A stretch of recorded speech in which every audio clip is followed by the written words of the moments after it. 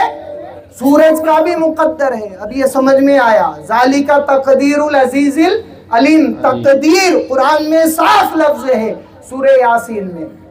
سورج کا بھی ایک کیا ہے؟ مقدر ہے. سورج کا بھی مقدر ہے, تقدیر ہے. سے لوگ تو آئے 40 سال, 50 سال, 60 سال میں گئے, دوسرے آئے گئے, آئے گئے, آئے گئے. سورج جب سے ہے, جب سے دنیا بنی ہے کہ نہیں ہے؟ اور کب تک رہے گا؟ قیامت تک رہے گا. لوگ آتے جاتے رہیں گے, تو اس کی تقدیر تو زیادہ موٹی لکھی ہوگی, چھوٹی موٹی ہوگی کیا بتائیے؟ بہت موٹی لکھی ہوگی جسے کوئی نہیں مٹا سکے. اتنی موٹی تقدیر, اتنی اعلیٰ تقدیر سورج کی. پٹری پر, ایک راستے پر, جو اس کے لیے راستہ بنایا گیا آسمانوں میں, اسی پر چلتا ہے. یہ اللہ نے قرآن میں بتایا. اگر ٹرین پٹری سے اترے تو ایکسیڈنٹ, جان اور مال کا خطرہ, اور اگر سورج اتر جائے تو کیا ہوگا؟ زلزلہ. آواز آ گئی؟ سورج اگر پٹری سے اتر جائے تو جانتے ہیں, سائنٹسٹ بتاتے ہیں 24 گھنٹے 24 آورز اگر سورج کی روشنی صرف 24 گھنٹے زمین سے نہ ٹکرائے کسی بھی حصے سے, تو یہ زمین ہے نا, پوری دنیا یہ ایک برف کا گولا بن جائے گی. کوئی زندہ رہے گا؟ بتائیے, کوئی نہیں رہے گا. جب برف کا گولا بن جائے گی تو کون زندہ رہے گا؟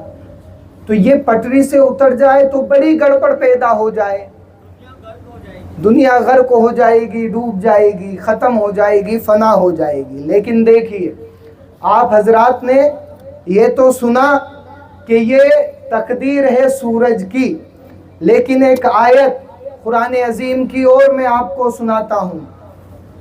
سورہ کہف پارہ نمبر 15 آیت نمبر 18, سورت نمبر بھی 18, وَتَحْسَبُهُمْ أَيْقَاظًا وَهُمْ رُقُودٌ وَنُقَلِّبُهُمْ ذَاتَ الْيَمِينِ وَذَاتَ الشِّمَالِ.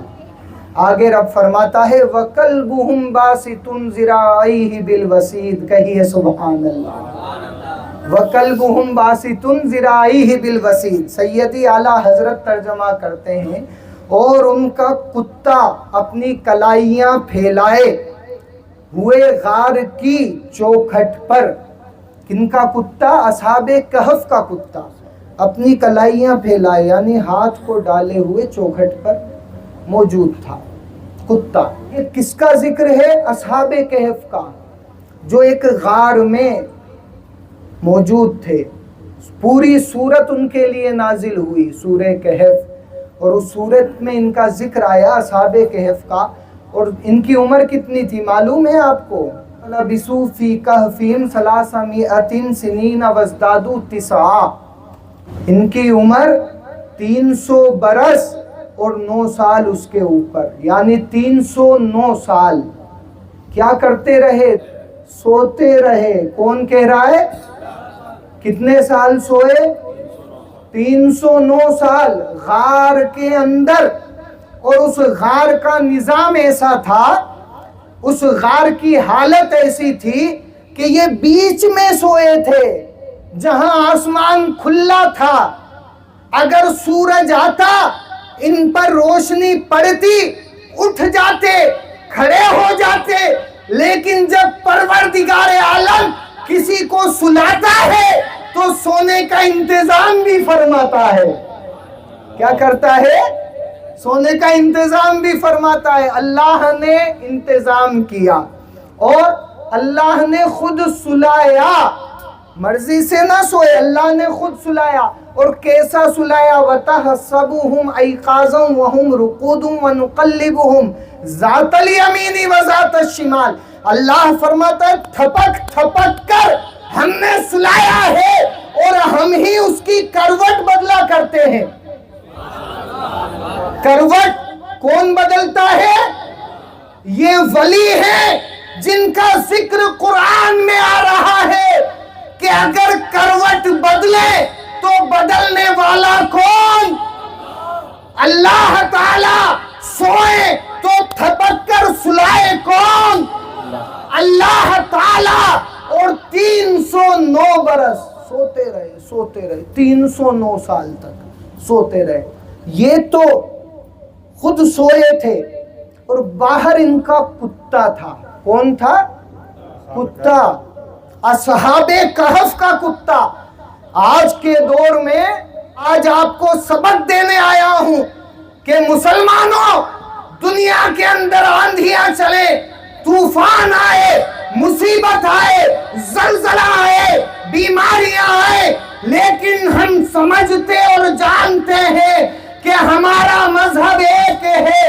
ہمارا مذہب، ہمارا قرآن، ہمارا اسلام، ہمارا رب، ہمارا رسول، ہمارا دین. جب سب ایک ہے تو ہم بھی آپسی اختلاف کو مٹا کر ایک ہو جائیں. بحر شبلی شیر حق دنیا کے کتوں سے بچا. سلسلے والے موجود ہیں، بخوبی سمجھتے ہیں. بحر شبلی شیر حق دنیا کے کتوں سے بچا، ایک کا رکھ عبد واحد بے ریا کے واسطے. لیکن انہی دنیا کے کتوں میں ایک کتا ایسا بھی ہے جس کا ذکر رب نے قرآن میں کیا ہے اور شان سے کیا ہے، عظمت سے کیا ہے، برتری سے کیا ہے، بلندی سے کیا ہے. یہ تو اصحاب کہف 309 سال سوتے رہے. کتا دروازے پر ہاتھ ڈالے بیٹھا رہا، دروازے پر، غار کے دروازے پر بیٹھا رہا ان کی حفاظت کرنے کے لیے کتا. اب اللہ تعالیٰ قرآن عظیم میں فرماتا ہے وَتَرَى الشَّمْسَ إِذَا طَلَعَتْ تَزَاوَرُ عَنْ كَهْفِهِمْ ذَاتَ الْيَمِينِ وَإِذَا غَرَبَتْ تَقْرِضُهُمْ ذَاتَ الشِّمَالِ وَهُمْ فِي فَجْوَةٍ مِّنْهُ. اللہ تعالیٰ فرماتا ہے وَتَرَى الشَّمْسَ. ہمارے میں اللہ اپنے محبوب سے فرماتا ہے اے محبوب آپ نے دیکھا ہے. کیا فرماتا ہے؟ آپ نے دیکھا ہے ہمارے نبی سے ہزاروں برس پرانی بات ہے، نبی ابھی دنیا میں تشریف نہیں لائے ہیں، ہزاروں برس پہلی بات ہے۔ رب فرماتا ہے اے محبوب آپ نے دیکھا ہے، وَتَرَا، ترا کا معنی دیکھنا، اللہ تعالیٰ فرماتا ہے آپ نے دیکھا ہے، یعنی کہ ہمارے نبی دنیا میں آنے سے پہلے بھی دیکھا کرتے تھے۔ یہ رب قرآن میں فرماتا ہے وَتَرَا الشَّمْسَ اِذَا طَلَعَتْ، شمس یعنی سورج کو، وَالشَّمْسُ تَجْرِي لِمُسْتَقَرٍّ لَهَا، وہاں بھی شمس آیا سورہ یاسین میں، اور یہاں بھی شمس آیا۔ شمس کا معنی سورج، کیا معنی؟ سورج۔ وہاں رب نے فرمایا وہ اپنے راستے پر چلتا ہے ایک ٹھہراؤ کے لیے، اور یہ اس کی تقدیر ہے، اللہ تعالیٰ نے اس کا مقدر بنایا ہے کہ وہ ایک راستے پر چلے گا، اللہ نے مقدر بنایا۔ لیکن یہاں ذکر آیا وَتَرَا الشَّمْسَ اِذَا طَلَعَتْ تَزَاوَرُ عَنْ كَهْفِهِمْ ذات الیمین، اللہ تعالیٰ اصحاب کہف کا ذکر فرماتا ہے۔ اور اے محبوب تم سورج کو دیکھو گے کہ جب نکلتا ہے تو ان کے غار سے داہنی طرف بچ جاتا ہے۔ اذا طلعت، طلعت یعنی اگتا ہے، نکلتا ہے، تزاورو یعنی بچ جاتا ہے، پٹری سے اتر جاتا ہے، جھک جاتا ہے۔ غار سے ایک طرف اللہ بتانا چاہتا ہے کہ جب میں نے اپنے اولیاء کو، اپنے ولیوں کو غار میں سلایا تو سونے کا ایسا انتظام کیا کہ سورج کا راستہ بدل دیا ہے۔ سبحان اللہ، نعرہ تکبیر، نعرہ سنت، نعرہ وَإِذَا غَرَبَتْ تَقْرِضُهُمْ ذَاتَ الشِّمَالِ، اور جب ڈوبتا ہے تو ان سے بائیں طرف کترا جاتا ہے، جھک جاتا ہے۔ اگے تو رب بچا دے، ڈوبے تو رب جھکا دے، اولیاء کے لیے کہ ان پر دھوپ نہ پڑے، روشنی نہ پڑے، آرام سے سوتے رہے۔ معلوم ہوا کہ سورج وہ جس کی تقدیر، جس کا مقدر کبھی نہیں بدلا جاتا، اللہ کے ولیوں کے لیے اس کا مقدر بدل جایا کرتا ہے۔ سورج کا مقدر بدل جایا کرتا ہے۔ جب سورج کا بدل سکتا ہے تو یہ آفتاب نام کا مسلمان اس کے لیے کیوں نہیں بدل سکتا؟ ضرور بدل سکتا ہے۔ اور اصل بات دیکھیے جس کا ذکر اللہ نے کیا وَقَلْبُهُمْ بَاسِطٌ ذِرَاعَيْهِ بِالْوَسِيدِ، اس ایک کتے کا ذکر جو اصحاب کہف کا کتا تھا، دروازے پر کلائیاں ڈال کر بیٹھا رہا، ہاتھ ڈال کر بیٹھا رہا۔ یہ تو سوئے 300 برس، وہ نہیں سویا، کتا نہیں سویا، وہ تو پہرے داری کر رہا تھا۔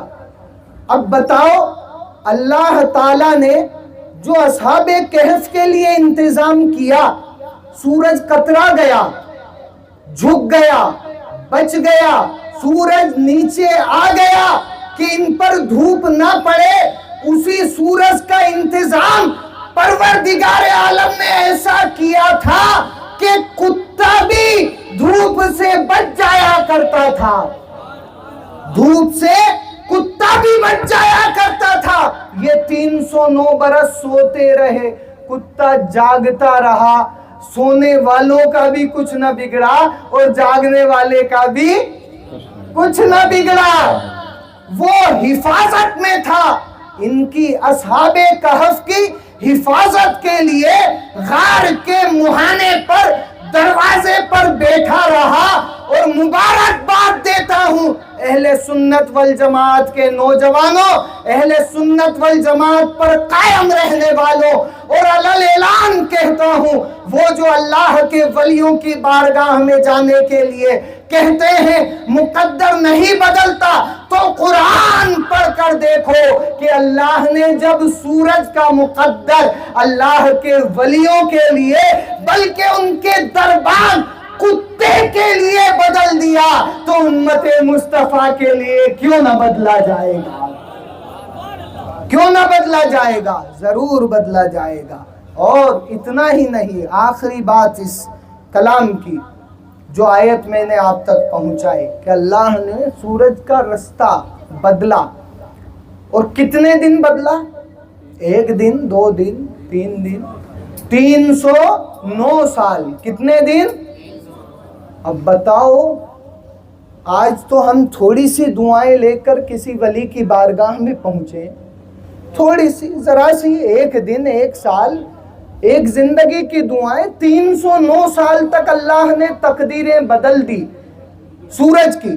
کتنی تقدیریں بدلی ہے؟ روز ایک تقدیر تھی، تجھے اس راستے پر جانا ہے، 309 سال تک روزانہ تقدیریں بدلی گئی، تو امت مصطفیٰ کی کیوں نہ بدلی جائیں گی؟ ضرور بدلی جائیں گی اولیاء کرام کے دربار سے۔ کتا، دنیا کے اندر بہت سارے کتے ہیں، لیکن یہی پیغام ہے کہ نسبت سے کیا ملتا ہے، نسبت سے کیا ملتا ہے اور خدمت سے کیا ملتا ہے۔ یہ کتا جو تھا اصحاب کہف کی نسبت رکھتا تھا اور ان کی خدمت میں تھا، وہ اندر آرام فرما تھے، یہ دروازے پر، غار کے مہانے پر، غار کے راستے پر، دروازے پر کلائیاں ڈال کر بیٹھا تھا، خدمت میں، اولیاء کرام کی نسبت میں بیٹھا ہوا تھا۔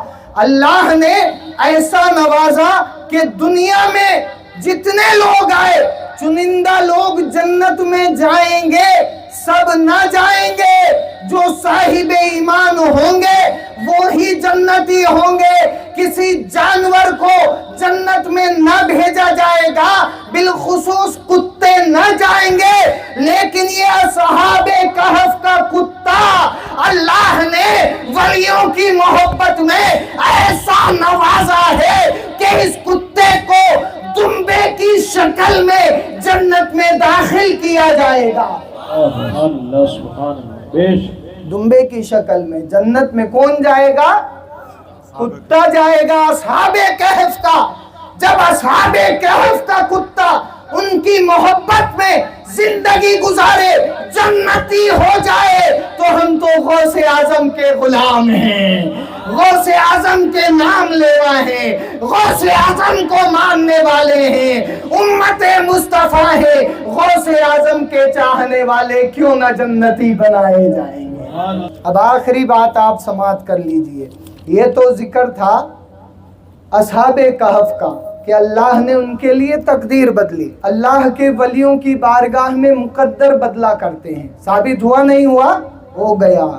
کوئی پوچھے تو بتا دینا، سورہ یاسین کی آیت نمبر 38 ہے اور اصحاب کہف کا ذکر ہے آیت نمبر 18 ہے۔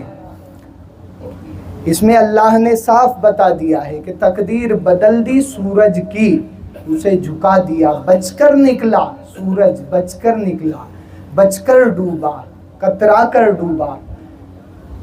لہٰذا یہ تو اصحاب کہف کی بات ہو گئی۔ اب سوال یہ آتا ہے کہ کیا حدیث میں بھی اللہ کے نبی کی بارگاہ سے کچھ حاصل ہوتا ہے؟ اتنا نام لیتے ہو، ذکر کرتے ہو، میلاد مناتے ہو۔ یہ نزہۃ القاری شرح بخاری ہے، بخاری شریف کی شرح، اور اس کے اندر حدیث نمبر 62 نمبر حدیث ہے۔ کیا نبی پاک علیہ الصلاۃ والسلام کی بارگاہ سے بھی کچھ حاصل ہو سکتا ہے؟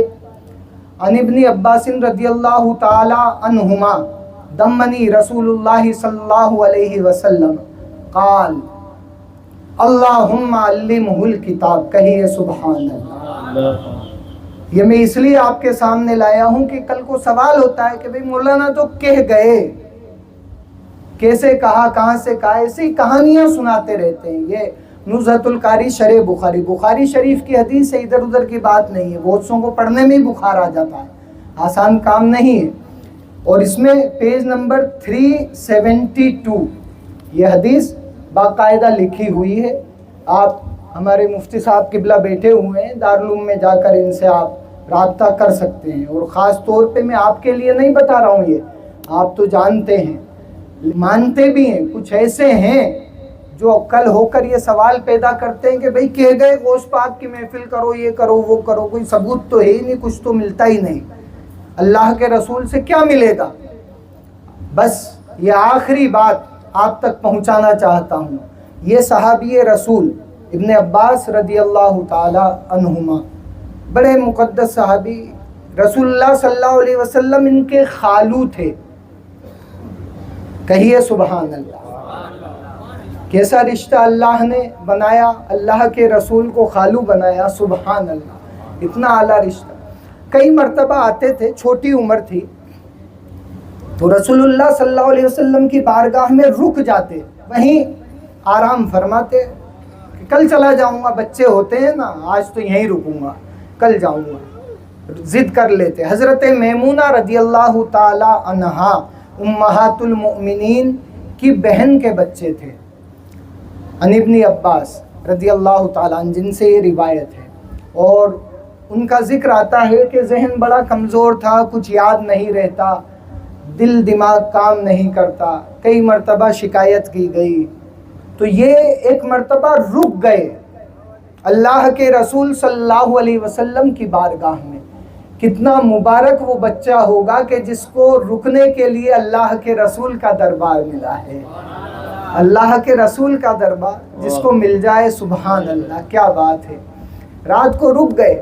اب ذہن کمزور تھا، دل دماغ کام نہیں کرتا تھا، لیکن آگے جا کر جب ان کا علم بڑھا تو یہ رئیس المفسرین ہو گئے، ترجمان القرآن ہو گئے. کیا ہو گئے؟ رئیس المفسرین ہو گئے، ترجمان القرآن ہو گئے. اتنا علم بڑھا، پوچھنے والوں نے پوچھا، اے ابن عباس، اتنا علم کہاں سے تمہارے اندر آ گیا؟ تم رئیس المفسرین ہو گئے، ترجمان القرآن ہو گئے، تمہیں اتنا علم کیسے مل گیا؟ حضرت ابن عباس سے پوچھا گیا تو ان کی والدہ نے حضرت میمونہ رضی اللہ تعالی عنہا کی معرفت جواب دیا. آپ نے بیان فرمایا، ایک رات جب میں رک گیا تھا اللہ کے رسول کی بارگاہ میں صلی اللہ علیہ وسلم، آپ کی بارگاہ میں رک گیا تھا، تو رات کو اللہ کے رسول صلی اللہ علیہ وسلم اٹھے تہجد کے لیے. کہیے سبحان اللہ. ہاں، کم سے کم سبحان اللہ تو کہہ لیں. پڑھنا تو کہاں بس کی ہے، پنجگانہ کا تو ٹھکانہ ہی نہیں ہے، تہجد کہاں بس کی ہے. اور اعتراض ہوتا ہے کہ مسلمان تقریروں میں جاتے ہیں، نماز کی کہتے ہی نہیں ہیں. ایک مولانا پہ اعتراض ہو رہا ہے کہ وہ کہتا ہی نہیں ہے، اور اس مؤذن کی طرف توجہ نہیں ہے جو 5 ٹائم اذان دے رہا ہے، 5 ٹائم مسجد میں بلا رہا ہے. ہر مسجد سے صدائیں ہو رہی ہیں، ہر مسجد سے اذانیں ہو رہی ہیں. کیا یہ بھی کوئی موضوع ہے کہ نماز کا بتایا جائے کہ نماز پڑھو، وہ بھی مسلمان کو، کہ تو نماز پڑھ لے، یہ بتایا جائے صاحب ایمان کو؟ اللہ اکبر. مسلمانوں ہوش میں آؤ. یہ مدہوشی ہی ہے جس نے آج ساری دنیا میں کوہرام مچا رکھا ہے. ہوش میں آؤ. اگر اپنے اعمال نہیں سدھار سکتے تو سمجھ لو ابھی کچھ ہوا نہیں ہے. لکھ کر رکھ لینا میرے ان الفاظ کو، ابھی کچھ نہیں ہوا ہے. کاغذ پین لے کر گھر جا کر لکھ کر سونا. اگر نہیں اپنے اعمال سدھارے تو وہ دیکھو گے جس کا کبھی تصور نہیں کیا جا سکتا. سدھر جاؤ، اعمال درست کر لو. اور نہیں مانتے تو صبح کا اخبار پڑھ کے دیکھ لینا. ابھی تو رات ہے، صبح ہوئی نہیں ہے. صبح جب اٹھو گے اخبار پڑھنا.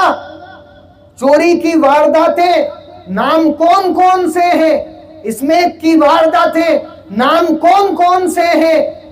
زنا خوری کی وارداتیں نام کون کون سے ہیں؟ سٹے باز نام کون کون سے ہیں؟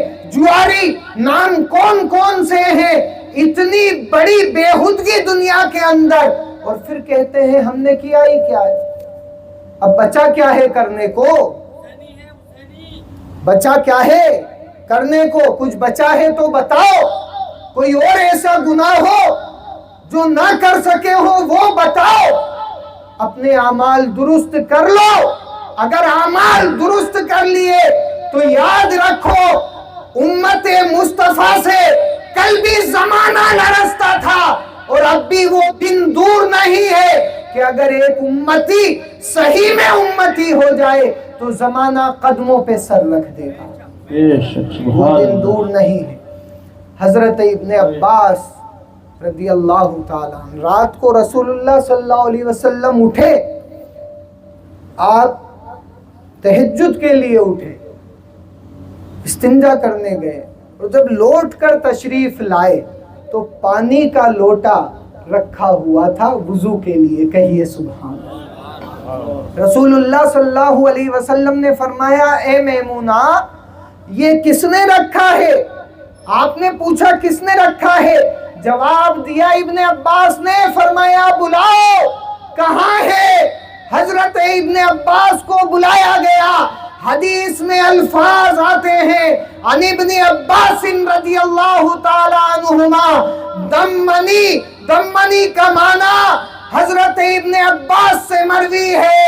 آپ فرماتے ہیں کہ رسول اللہ صلی اللہ علیہ وسلم نے دمنی مجھے اپنے سینے سے لگا لیا، سینے سے لگا لیا، اور پھر قال رسول اللہ صلی اللہ علیہ وسلم اللہم علمہ الکتاب، اللہ کے رسول نے دعا فرمائی یا اللہ اسے کتاب کا علم دے دے۔ اتنا کہنا تھا کہ وہ ابن عباس جو اب تک کچھ نہ جانتا تھا، وہ ابن عباس جو علم سے باخبر نہیں تھا، وہ ابن عباس جو اب تک علم میں سرابور نہیں تھا، وہ ابن عباس جو اب تک علم سے ناآشنا تھا، رسول اللہ صلی اللہ علیہ وسلم نے سینے سے کیا لگا لیا کہ اب وہ رئیس التفاسیر ہو گیا ہے، رئیس المفسرین ہو گیا ہے، ترجمان القرآن ہو گیا ہے۔ معلوم ہوا کہ اگر کسی کو کچھ ملے گا تو نسبت انبیاء اور اولیاء سے ملے گا، خدمت انبیاء اور اولیاء سے ملے گا۔ جو ان کے در پر پہنچ گیا اس کی زندگی بھی آباد ہے اور آخرت بھی آباد ہے، دو جہان آباد ہیں۔ نگاہ بانی عطا کر دیں، بھری جنت ہبا کر دیں، نبی مختار کل ہے جس کو جو چاہے عطا کر دے۔ جہاں میں ان کی چلتی ہے وہ دم میں کیا سے کیا کر دے، جہاں میں ان کی چلتی ہے وہ دم میں کیا سے کیا کر دے، زمین کو آسماں کر دے، سریا کو سرا کر دے۔ سبحان سبحان اللہ، نعرہ تکبیر، نعرہ رسالت، اللہ اکبر، یا رسول اللہ، سبحان اللہ۔ یہ محفل اسی لیے سجائی گئی ہے کہ ہم اپنی عادات بھی سنواریں، اپنے اطوار بھی سنواریں، اور وہ لوگ جواب آج یہ ان لوگوں کو ہے جو اللہ والوں سے موڑتے ہیں، کچھ نہ ملے گا، تقدیر بدل جاتی ہے اللہ والوں کے دربار میں، تو تقدیر بدل جایا کرتی ہے۔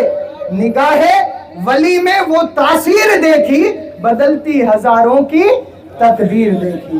وما علینا الا البلاغ المبین۔ السلام علیکم۔